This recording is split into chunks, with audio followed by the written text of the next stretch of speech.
Oh, don't kill the things. We have battery. Yeah. Can you put the charger, please? The charger. Thank you. Okay.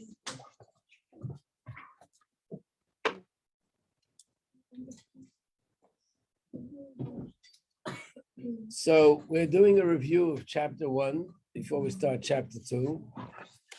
So in this booklet, the questions in the back on page 4, that's where we're up to. And it's actually question 4 that we're up to. Are you sure? We did everything up into that. Yep.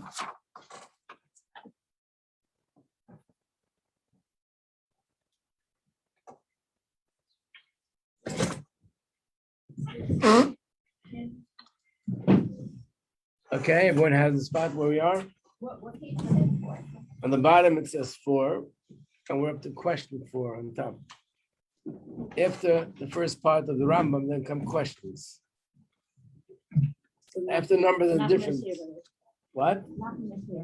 Nachman is here. Oh, Baruch Hashem. Tell him, Ms. Yafi, the door of my office is open, so you can go and just thank you. Just to check if, okay. So the question is, the reason why I'm asking this question is because some people have that, I would say, idea. So let's make it clear. Oh, Rabbi Majeski, I do actually need a book. I Yeah. just have the old one. Okay. Book 2. You want to pass this down? Thank you.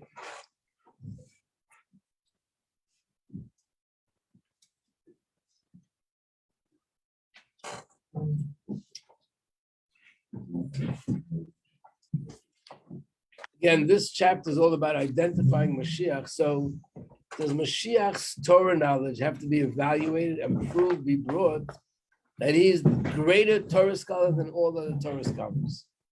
Is there any truth to that? And when it comes to considering someone Mashiach, we have to evaluate and assess who's a greater Torah scholar, he or someone else? No, I mean, not really, but they have to elevate the Torah. Why are you saying not really? Why are you saying no?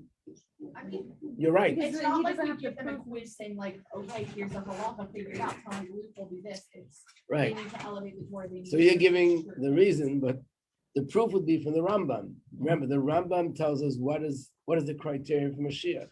Does he mention anywhere that we have to assess his knowledge of Torah and that he has to be greater than anybody else? That's not a condition. He just has to be a descendant of King David, a tzaddik that observes Torah mitzvahs like King David, and he has to be a person that is engaged in fighting the wars of Hashem, engaged in bringing Jews to Yiddishkeit. But nowhere does it say that by saying someone's Mashiach, you're automatically saying he's a greater Torah scholar than anyone else. That's not a condition. Okay. Is that a question? Because sometimes people say, oh, this person is such a great Torah scholar, maybe they're... Right. So again, people can do that as far as just entertaining their minds with a guess. But when it comes to, let's say, the Jewish Court of Rabbis actually identifying something, it's clear in the Rambam, it's not related to measuring them up with other Torah scholars. Which means if you have 10 Torah scholars and you're wondering which of them are Mashiach, you look to see which one has the 4 criteria that the Rambam mentioned. And that's the answer to number 5. Is there any process, any part of the process identifying Mashia that involves comparing Mashia to the Torah scholars?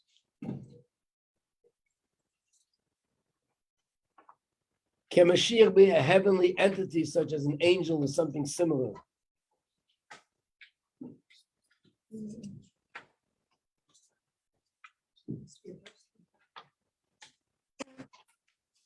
Where is it in the Rambam? Okay, he's a descendant of King David. That means he has to be a human being, a child that was born to a mother and a father, that were born to their mother and father, and they're descendants of King David. In other words, people get confused because Mashiach is something so phenomenal, something which is so outstanding. The world has never seen anything like it. So it can't be a human being. That's not true. Mashiach is only a human being, and he's a descendant of King David.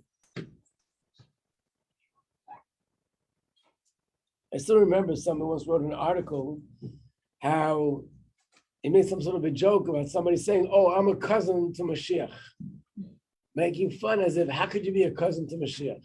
Why not? If your mother or father was the brother or sister of Mashiach's mother or father, you're a cousin to Mashiach. But the reason why he was laughing was because he can't be a cousin to Mashiach. He's not. He's not in the stars. He's a human being. Moshe Rabbeinu, did he have cousins? Right. He had siblings. His father and mother had siblings, so he had cousins. In other words, Mashiach is human, not something from a different world realm. Number 7. This is a practical question. How can we trace back someone's lineage to David HaMelech, who lived almost 3,000 years ago?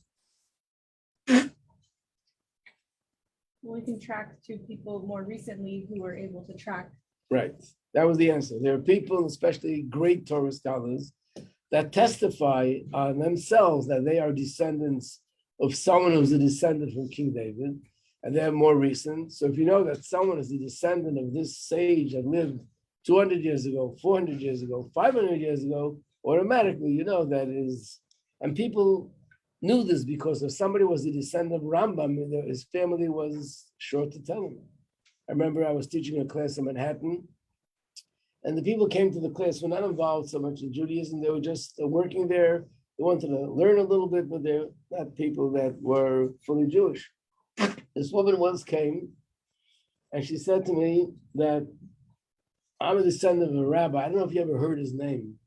His name is the Baal Shem Tov. Yeah, I think I heard his name, I said. And she, no, she knew, even though not religious, but she knew that we come from a very famous rabbi. But especially when you're talking about people that are Torah observant Jews, it means a lot to them, the lineage. So they knew that he's a descendant of someone who was a descendant of King David. Number 8, is it okay to identify someone as Mashiach before he builds the Beis Hamikdash and changes the world? I mean, they're not Meshia, or they're not confirmed.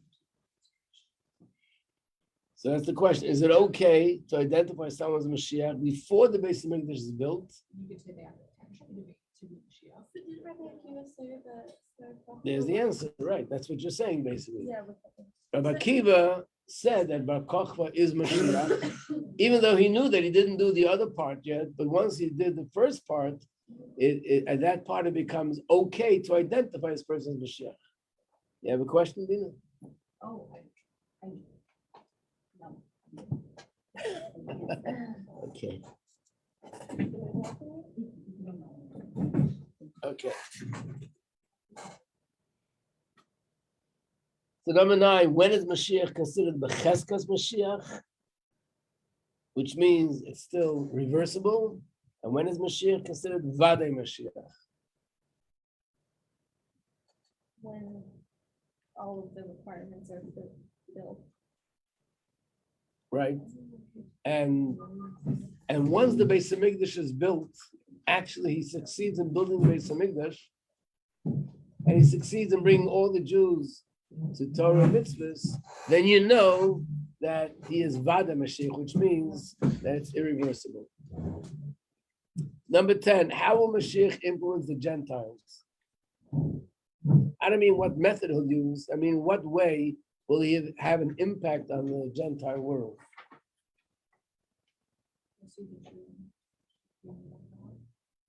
And They'll try to help the Jewish people out. And so far you're good, but one more thing. And they will observe their 7 mitzvahs. She said that it will influence the Gentiles, that they'll be good to the Jewish people. Right now, throughout the thousands of years, there was a lot of fighting and persecution, and then all that will stop, and they'll be honoring us, respecting us, and getting along with us. But I'm saying the first thing is that they'll believe in one God and they'll observe the 7 mitzvahs that they are meant to observe. He's not going to come and bring every nation of the world to convert to Judaism, but that all the nations will observe the commandments that they're supposed to observe. If Mashiach is killed, can he still be Mashiach? No. Oh, wait. If they die, potentially, if they're killed, no. And where does Rambam bring proof from? Bar Kochva, the same person. He was killed by the Romans, and that's when they knew that he's not. Or another example, if Mashiach was defeated, that his accomplishments were no longer victorious. Whatever he accomplished failed. Can he still be Mashiach? Also not. Number 13 is Mashiach was not killed but died a natural death, and his accomplishments still continue to be successful. Can he be Mashiach? The answer is yes. Yeah. Number 14, what are the 3 reasons the Rambam gives why the head of Christianity is certainly not Mashiach? First of all, they're not even sure who his father was. He was killed. Also. Yeah, he was killed. But the Rambam doesn't give that reason. Oh. 3 other reasons. He took people away from Torah. Right, he changed the Torah.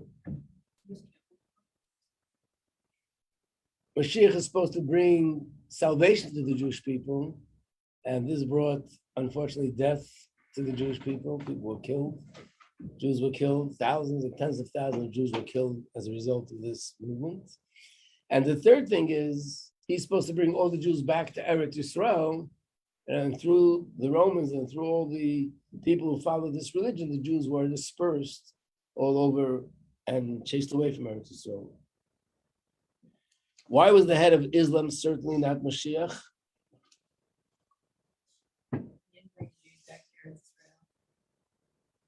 All the same reasons as the earth. Right. But there's one difference is, there's one point that is, what? Do they ever, like, I don't know enough of this. Do they ever use that? Yeah, That's Islam. that's what it's I thought about. it was like, he thought that he was like a prophet. A prophet and Mashiach, yeah. In both cases, there's a point that they changed the Torah. But the difference is that Christianity apparently claim, I'm not a expert in the different religions, I'm just going by the notes that they have here in the booklet. But Christianity claims that a lot of the laws that were in the Torah before, Hashem discontinued and things have changed. That's the New Testament. According to Islam, they say that a lot of the mitzvahs in the Torah are not to be taken literally, but they could be explained and followed and observed in some sort of metaphoric way. But both are basically changing from the observance of Torah. What was a positive outcome of Christianity and Islam? Right? The positive outcome is they brought the awareness of one God and the awareness of Mashiach to the masses out there in the world. Okay, if you write the answers to these questions, and then you look over the questions, you'll have your own little review of this first chapter. And now we'll go to the second chapter. So before we start, I just want to point out what is the difference between the first chapter and the second. One is chapter 11, the other is chapter 12. So the answer is chapter 11 talks mainly about the person who is Mashiach, what he'll do, how will I be identified, and what will disqualify him from being Mashiach. That's the first chapter, is the person. The second chapter is about the era, what's going to happen in the world when Mashiach comes.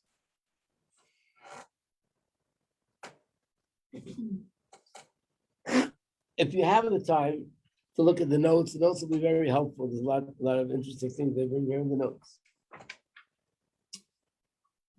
So the Rambam begins like this. Do not presume that in the Messianic age, the nature of the world will change, or there will be innovation in the works of creation. Like the world is going to become a different world. Rather, the world will continue according to its pattern. Even though it says in Isaiah, the wolf will dwell with the lamb, the leopard will lie down with the young goats. These words are a metaphor and a parable. And the interpretation of this prophecy is as follows. Israel, meaning the nation of Israel, will dwell securely together with the wicked Gentiles who will liken to a wolf.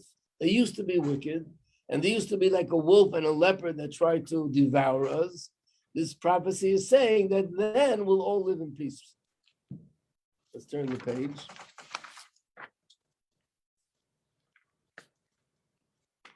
It says the wolf came from the wilderness, shall spoil them, and a leopard shall stalk their cities. They will all return to the truth. In other words, we're comparing those people that attacked the Jews to a wolf or a leopard. But what will happen then, they will all return to see the true faith, which means they'll believe in Hashem and follow their mitzvahs, and no longer steal or destroy. They will eat what's permitted. Like it says, the lion will eat straw like an ox. Could you imagine a lion eating straw? So you can say, well, this will be a miracle. Or you can say, no, things will still be natural. Lions will do what lions do.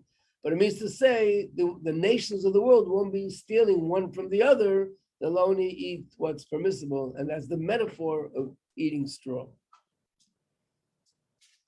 Now, the question is it possible that it'll actually be a miracle? That these animals won't be predators anymore? And they won't attack people or other animals? So the Rambam in another place says, yes, it's possible. What he's saying here is sort of that these words of the Torah can be interpreted either way. And it means it'll depend a lot on our merit. If we merit, then the whole event will take place in a more miraculous way.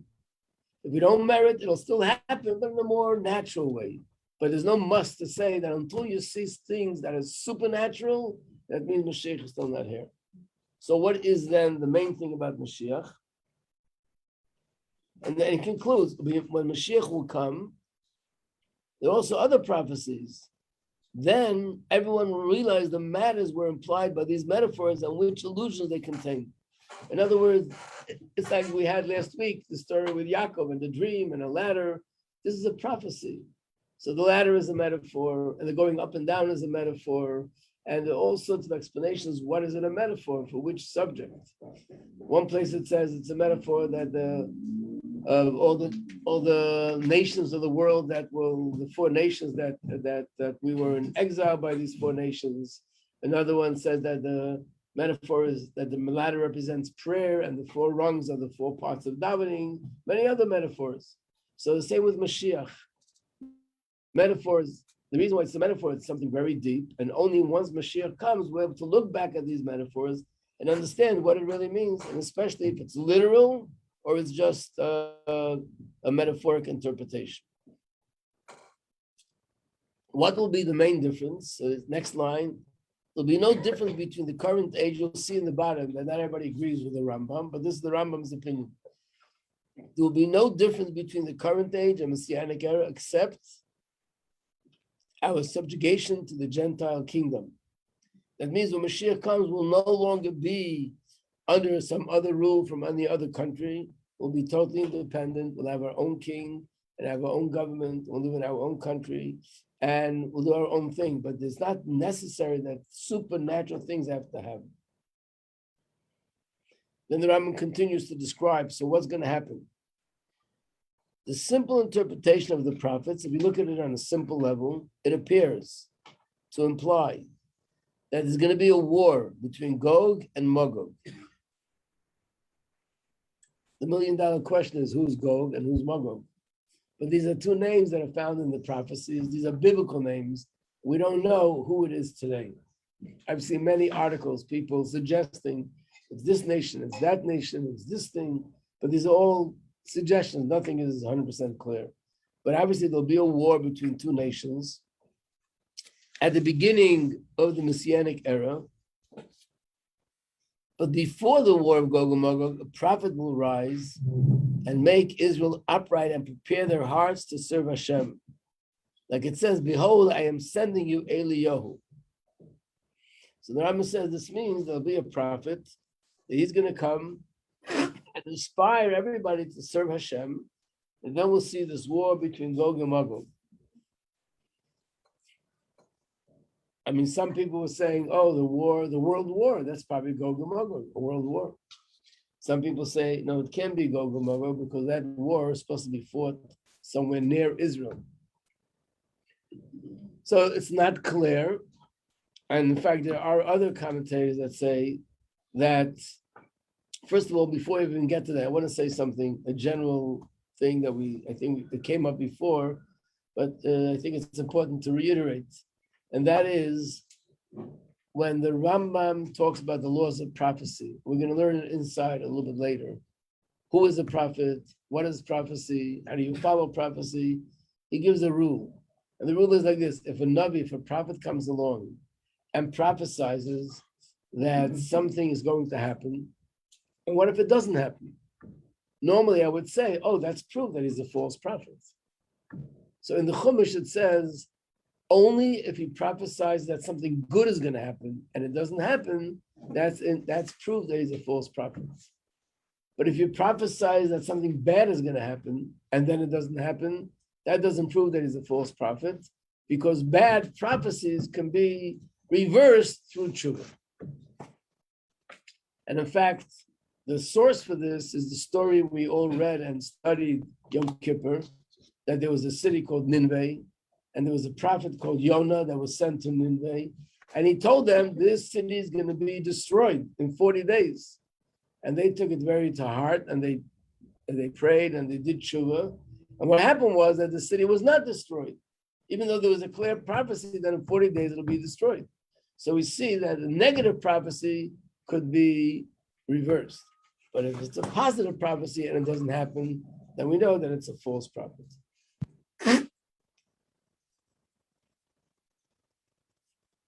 There's a line in one of the books of the prophets that the Nevi'im, the true prophets, there was a period where there were a lot of false prophets. The true prophets were telling the Jews that they have to improve their ways, otherwise their Beis Hamikdash will be destroyed. And there were other prophets, which are the false prophets, telling them, don't pay attention to that. Everything will be good. Just go, continue on your merry way. And Rome will not attack, not Rome, Babylon will not attack us. It's never going to happen. These were their prophecies. So the prophet that was the two prophets said like this: if my words are not fulfilled, it doesn't disqualify me as a prophet. Because he prophesied that the Beis Hamikdash will be destroyed. If that doesn't happen, it means the Jews did tshuva and Hashem accepted their tshuva, and therefore the negative thing didn't happen. But if your prophecy doesn't happen, which was that everything's going to be good, and that doesn't happen, that's a proof that you are false prophets, which eventually, unfortunately, the Beis Hamikdash was destroyed, and all these prophets were clearly false prophets.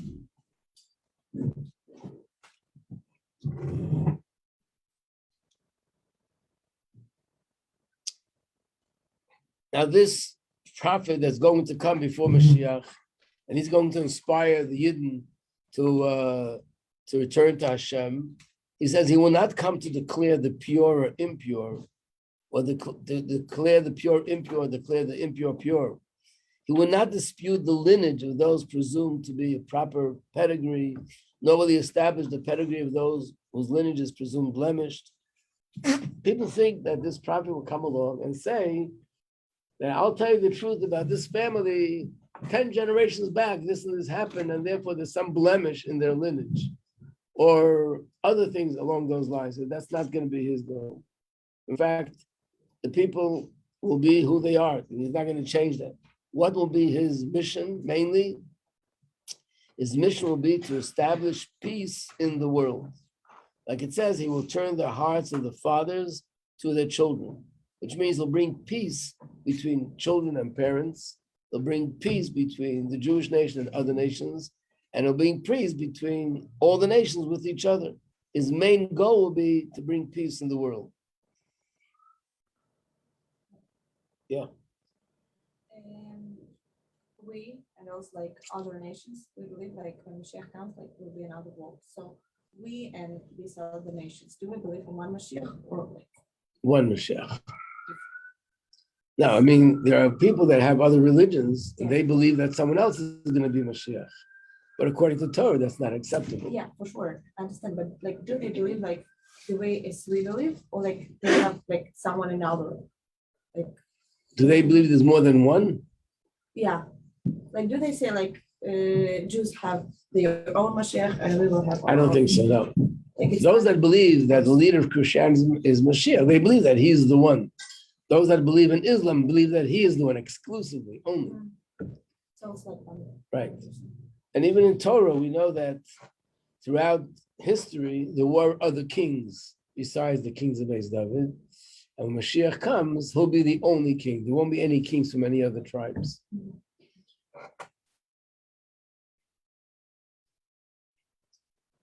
Then he says, there are some sages who say that Eliyahu's coming will precede the coming of Mashiach. So you all know or heard the name Eliyahu Navi. Where does his name come up? First of all, it comes up by the Seder. Pesach, by the Seder, we put down a cup of wine, and we say, this is the cup of wine for Eliyahu Navi. He comes to the Seder. He visits every Seder. And then what question is, why does he come to the Seder? What's the connection to coming to the Seder? Because what it says here is that he will precede Mashiach's coming. In other words, he'll be the person who's going to sort of announce redemption. So therefore, at the Seder, where we're celebrating redemption from Egypt, and we're celebrating our belief and our hope that Mashiach will come and take us out of this exile, that's where we put in Eliyahu Navi, because he's going to be the one to announce it. Another place where we see Eliyahu Navi is at a bris. When a child is brought to be circumcised, he's put down on a chair, and of course a pillow on the chair, and the baby's on the pillow. And they say this is the chair designated for Eliyahu Navi, and as if he's holding the baby by a bris. And it's one of the honors, by the way, that you honor someone to put the baby down on the chair of Eliyahu Navi. And that's another discussion. Why is it he that he comes to a bris? Why Eliyahu Navi? But the question is, when exactly will he be coming? Now, we also do it in benching. I prepared the sheets, and I forgot to bring them up. I'm sorry. But maybe you'll remember that in benching, the grace after meals, there's a part we say, Hashem should send us Eliyahu Navi to give us the good news. What? No. It's going to be on the third pile near the fourth corner under the, it's hard to find. So basically, clearly it says he will give us the good news, but when is exactly is going to come? What is going to be the good news? So the Rambam writes the next line, that all these and similar matters cannot be known by man until they occur. For these matters are undefined in the prophet's words, and even the wise men have no established tradition regarding this matter. So now we know Eliyahu Navi is going to come, because otherwise he wouldn't write it. We just don't know at which point he's going to come. To give an example, one opinion says he's going to come to announce that soon Mashiach will be here. Another opinion says, no, he's going to come at a later point. When the time comes for the dead to come back to life, he's going to announce to everyone to be prepared that the dead will come back to life. And not only that, there's so many different stages in the coming of Mashiach.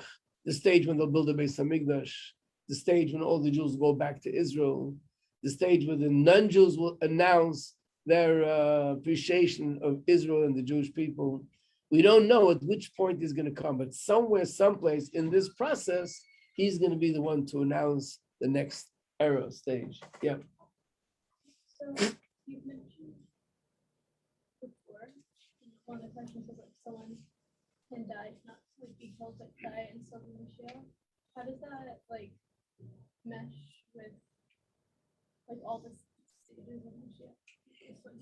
So if certain steps haven't been completed, like how is that? No, that means that if someone dies, like Bar Kochva who died, so at that time, the process was started, but it never came to fruition. So the person dies before it comes to fruition. If the person is killed before it dies to fruition, then you know that he's not Mashiach. If he dies before it comes to fruition, it could still come to fruition. Like how would you know that it's still because of that person? Yes. How do you know? Because if nothing happened, if the person has the status of Mashiach and nothing happened to disqualify the person from that status, like if they're like not related to like what's going on, like if Remember we said that there are the four things, and if those things are not satisfied or fulfilled, then he cannot be Mashiach. For example, his accomplishments failed. For example, that he was defeated by his enemies. So these are the kind of things that disqualify this person from being Mashiach.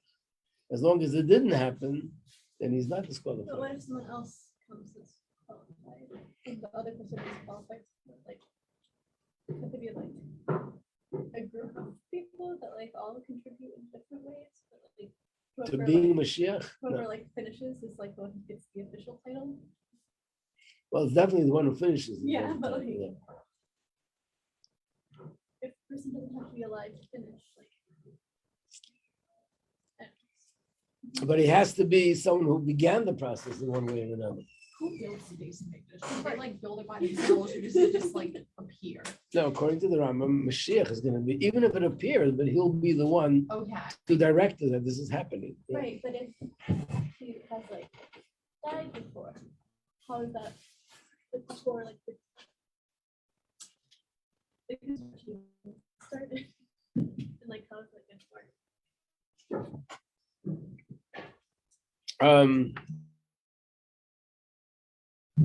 Okay, let's put that on the shelf for a moment.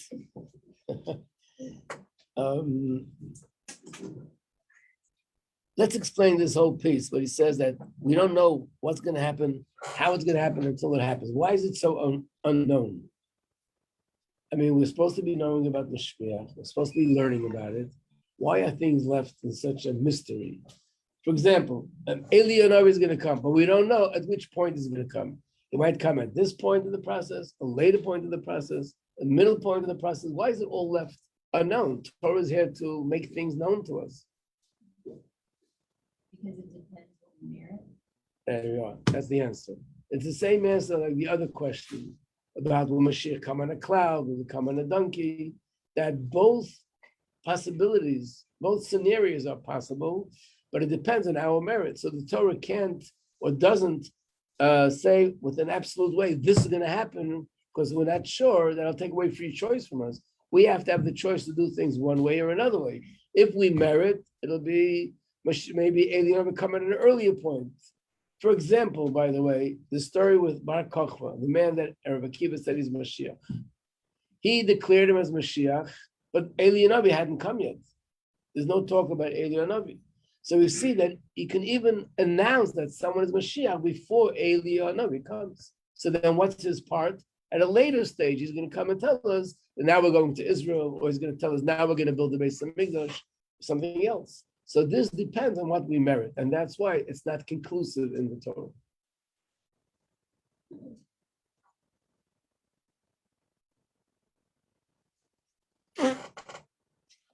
Just like the thing with the metaphors. Will it be a metaphor? Will it be literal? Depends on our merits.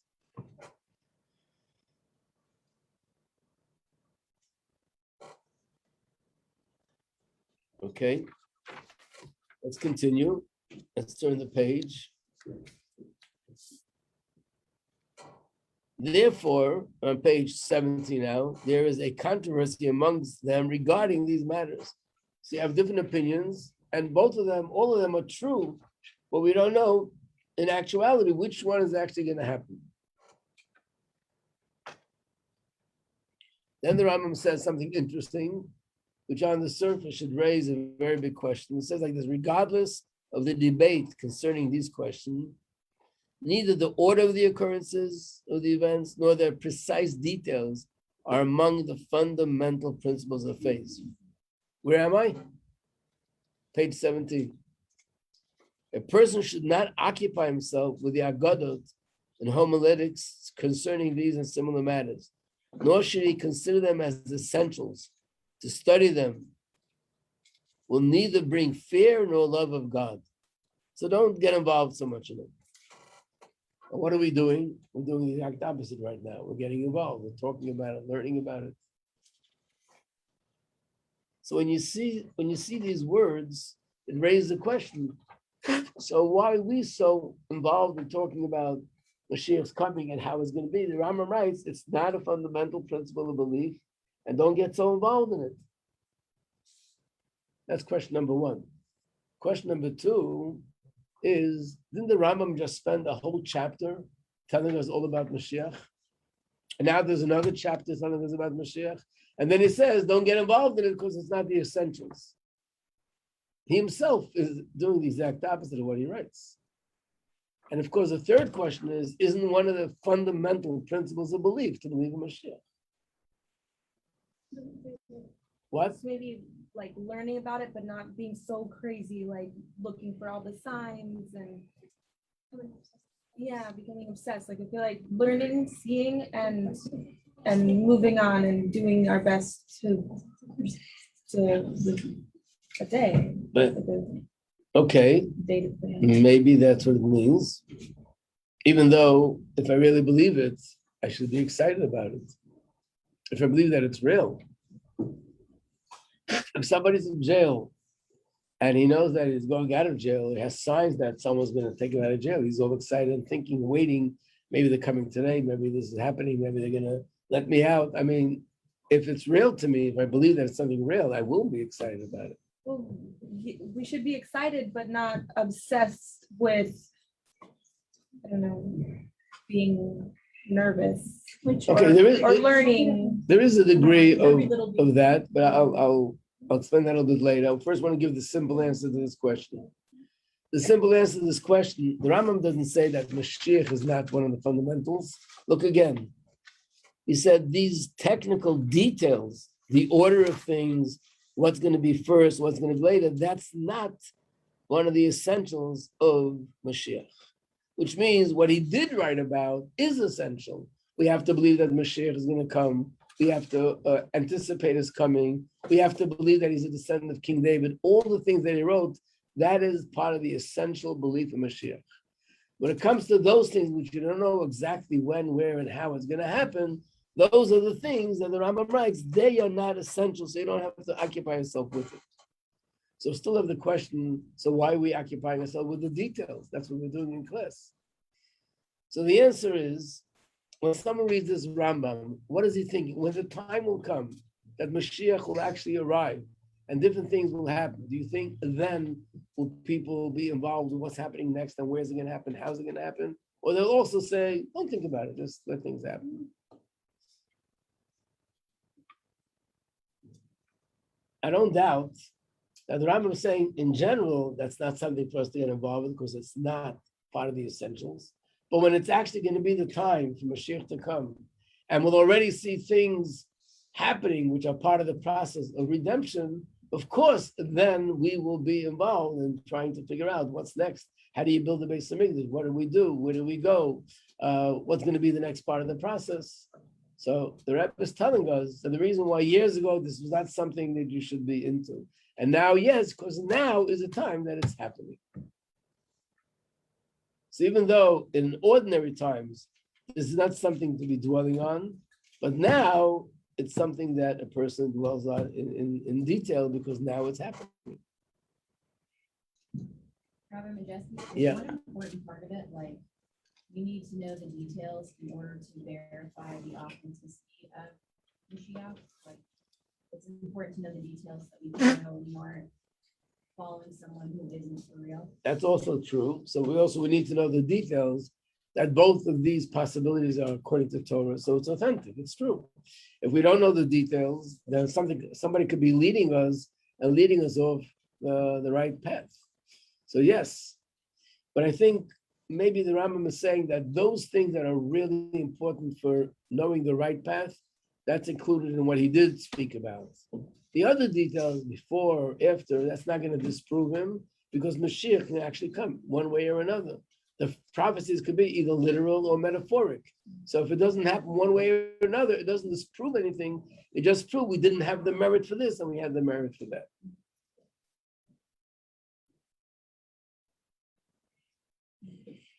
Okay, to be continued. So we had good news that the